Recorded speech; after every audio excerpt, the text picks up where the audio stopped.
অনেক সময় দেখা যায় একটি জায়গা অন্যজন দখল করে আছে, অথচ জায়গার লিগ্যাল মালিক অন্য কেউ।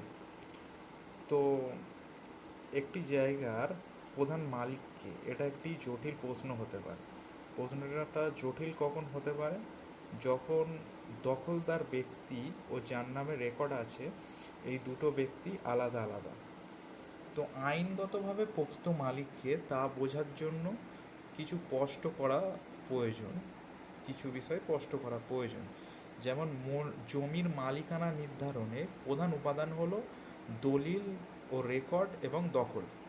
যেমনটা আগেও আলোচনা করা হয়েছে, জমির মালিকানা নির্ধারণে তিনটি প্রধান উপাদান একসঙ্গে কাজ করে। প্রথম যেমন হলো দলিল।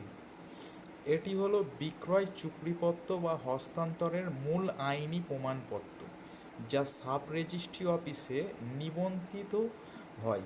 দলিল প্রমাণ করে যে আপনি আইনগতভাবে জমিটি কিনেছেন বা আপনার নামে হস্তান্তর করা হয়েছে। আইনের চোখে দলিলের ভিত্তিতে মালিকানা অধিকতর গ্রহণযোগ্য ও শক্তিশালী।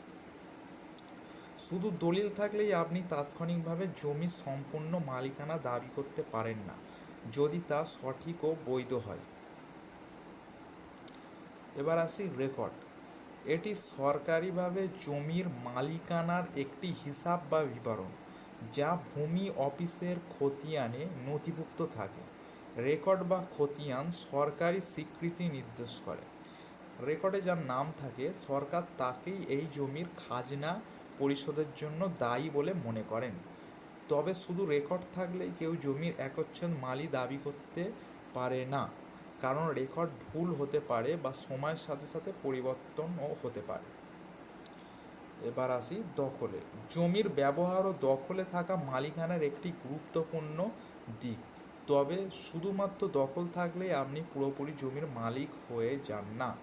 কেউ জোরপূর্বক বা আত্মীয়তার সুযোগে বা স্থানীয় প্রভাব খাটিয়ে জমি দখল করে রাখলে তিনি আইনিগতভাবে মালিক নন, যদি তার বৈধ দলিল ও রেকর্ড না থাকে। সুতরাং এখান থেকে আমরা বুঝতে পারছি যে বৈধ দলিল ও রেকর্ড না থাকলে শুধুমাত্র দখলের ভিত্তিতে কোনো জায়গার মালিক বলে নিজেকে দাবি করা যায় না।